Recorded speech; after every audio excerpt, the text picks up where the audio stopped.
É bem possível que o nome Albert Pike não seja familiar para vocês. Entre tantas personalidades dos Estados Unidos que conhecemos, Albert não é exatamente uma das mais famosas, embora colecione alguns monumentos póstumos e uma reputação importante como escritor e general da Guerra Civil Americana. Mas em meio a tantos feitos durante sua vida, um episódio bem pequeno acabou tomando proporções gigantescas com o passar do tempo.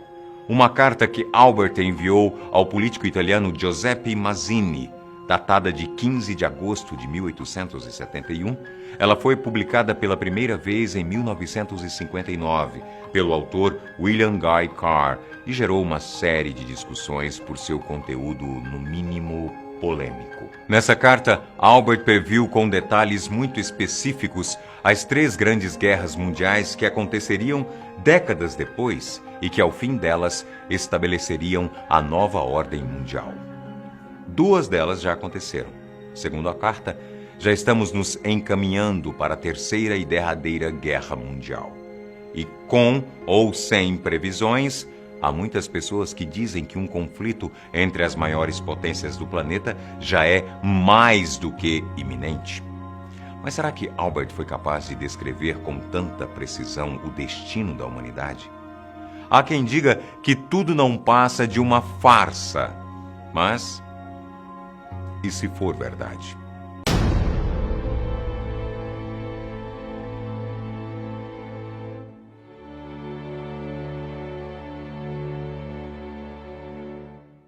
Vamos conhecer um pouco mais sobre Albert Pike. Nascido em Boston no ano de 1809, era descendente dos colonizadores da região e foi um notável autodidata, tendo passado em Harvard, mas desistindo da universidade pelas taxas de matrícula impostas.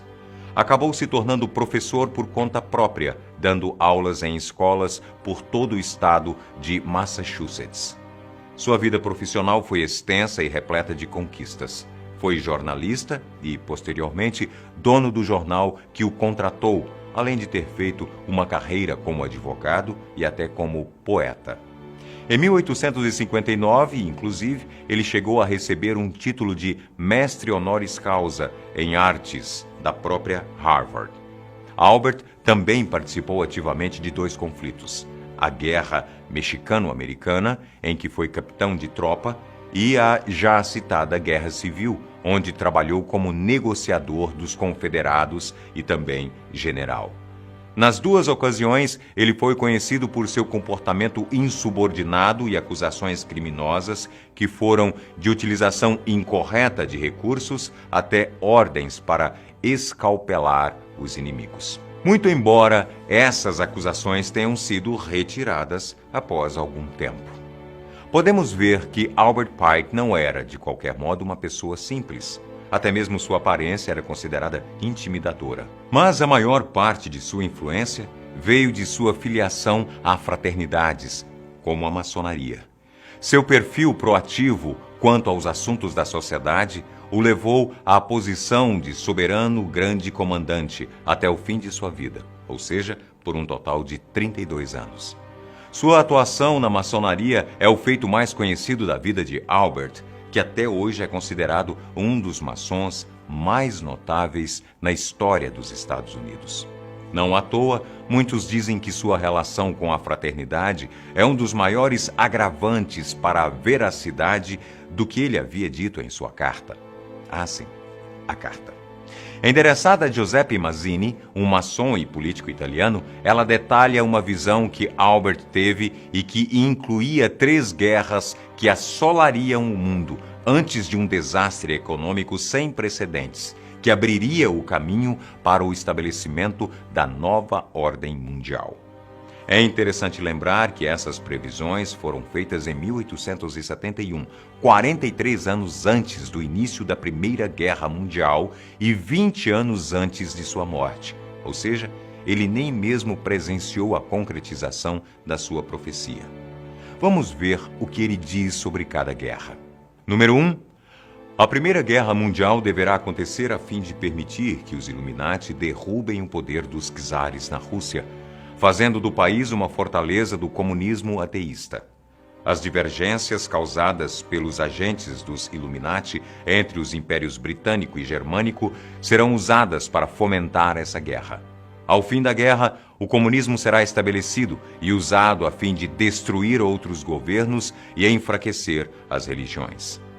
Essa primeira passagem se refere claramente ao conflito que aconteceu entre 1914 e 1918 e que contou com, entre outras coisas, a Revolução Russa, que levou o comunista Vladimir Lenin ao poder e ao estabelecimento de duas frentes de batalha: os impérios centrais, compostos pelos impérios alemão e austro-húngaro, e os aliados, formados principalmente pela Rússia, França, Estados Unidos e, claro, o Império Britânico. É importante citar que, historicamente, a ascensão do regime comunista na Rússia levou o país a uma profunda mudança interna, inclusive no quesito religioso, já que os bolcheviques instruíram o chamado ateísmo de Estado e, segundo alguns historiadores, iniciaram um programa governamental de conversão forçada ao ateísmo. Número 2. A Segunda Guerra Mundial deverá ser fomentada ao tirar vantagem das diferenças entre os fascistas e os sionistas políticos. Essa guerra deverá acontecer para que o nazismo seja destruído e o sionismo político se torne forte o bastante para instituir um Estado soberano de Israel na Palestina. Durante a Segunda Guerra Mundial, o comunismo internacional deverá se tornar forte o bastante para equilibrar o domínio do cristianismo, que será limitado e deixado em xeque até o momento em que for necessário para o cataclisma social final. A Segunda Guerra, como sabemos, teve como protagonistas a Alemanha de Adolf Hitler e sua perseguição desmedida aos judeus. Não à toa, o Holocausto provocou mudanças fundamentais no modo de pensar dos perseguidos. Entre elas, o mais importante foi o consenso de que eles precisavam de um lugar onde pudessem ficar a salvo de qualquer tipo de repressão e que também pudesse servir como um abrigo para outros judeus, que é um pensamento essencialmente sionista e que levou à criação do Estado de Israel em 1948, alguns anos após o fim da guerra. Além disso, o comunismo teve um papel muito mais proeminente na Segunda Guerra, já que a União Soviética fez parte dos aliados e protagonizou um contra-ataque à Alemanha que desestabilizou completamente o exército de Hitler. Isso permitiu que ela se tornasse uma das superpotências do mundo à época, sendo um contraponto à América capitalista. Número 3. A Terceira Guerra Mundial deverá ser fomentada pelas diferenças causadas pelos agentes dos Illuminatis entre os sionistas políticos e os líderes do mundo islâmico. A guerra deverá ser conduzida de maneira que o Islã e o sionismo destruam-se mutuamente. Enquanto isso, as outras nações, que estarão mais uma vez divididas em relação a esse tópico, serão levadas a lutar ao ponto de completa exaustão física, moral, espiritual e econômica. Deveremos soltar os nihilistas e os ateus e provocar um cataclisma social formidável, em que todo o seu horror mostre às nações os efeitos do ateísmo absoluto, origem da selvageria e da desordem mais sangrenta. Então, em todo lugar, os cidadãos se verão obrigados a se defender da maioria revolucionária e exterminará esses destruidores de civilizações. E a multidão, desiludida com o cristianismo, cujos espíritos deístas estarão sem direção a partir desse momento, vão receber a verdadeira iluminação por meio da manifestação universal da doutrina pura de Lúcifer, finalmente revelada para o público.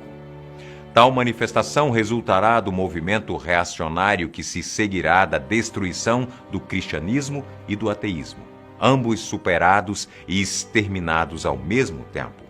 Em resumo, Albert Pike diz na carta que a futura Terceira Guerra Mundial terá um desfecho muito mais ideológico do que bélico, mesmo que muitas nações estejam acabadas ao fim dela. A menção bem decisiva quanto à doutrina pura de Lúcifer não é à toa. O livro em que a carta foi publicada se chama, em tradução livre, Satã, Príncipe deste Mundo, e descreve o que o autor William Guy Carr chama de conspiração luciferiana. Pela procedência da publicação, muitos dizem que a carta não passa de uma farsa inventada por William para corroborar sua teoria da conspiração, já que ele mesmo é tido como o criador da demonologia Illuminati, o que também justificaria a menção a essa sociedade secreta. Outros também declaram que tudo foi arquitetado por um homem chamado Leo Taxil. Controverso escritor e jornalista, ele teria se convertido ao cristianismo para disseminar a ideia de que a maçonaria tinha laços com o satanismo. E se você se lembra bem, Albert Pike era maçom. Seus livros e panfletos foram um sucesso entre os cristãos à época, mas logo começaram a despertar suspeitas quanto à sua veracidade, especialmente quanto à existência de uma tal Diana Vaughan, que teria confessado a Taxil todos os procedimentos dos maçons. Por fim, ele acabou confessando que tudo não passava de teatro e se mudou de Paris para não sofrer com a perseguição. Só que tem uma coisa: Taxil escreveu suas obras antimaçônicas ao fim do século XIX, décadas antes da Primeira Guerra Mundial. É algo a se pensar, não é? De acordo com o que tem acontecido com o mundo contemporâneo, especialmente o conflito entre Israel e Palestina, que parece estar muito distante de algum tipo de trégua, a carta de Albert Pike, sendo verdadeira ou forjada por outras pessoas, pode ter acertado alguns detalhes bem complicados sobre o nosso futuro. Mas e você? Acredita nisso tudo? Será que Albert foi realmente capaz de ditar o que os Illuminati fariam para levar nosso mundo à conspiração luciferiana? Pode deixar seu comentário aqui embaixo e a sua opinião. Chegamos ao fim de mais um E Se For Verdade? Se esse é o seu primeiro vídeo aqui no canal, não deixe de se inscrever e receber todo dia os vídeos do Fatos Desconhecidos. Um abraço grande e até a próxima.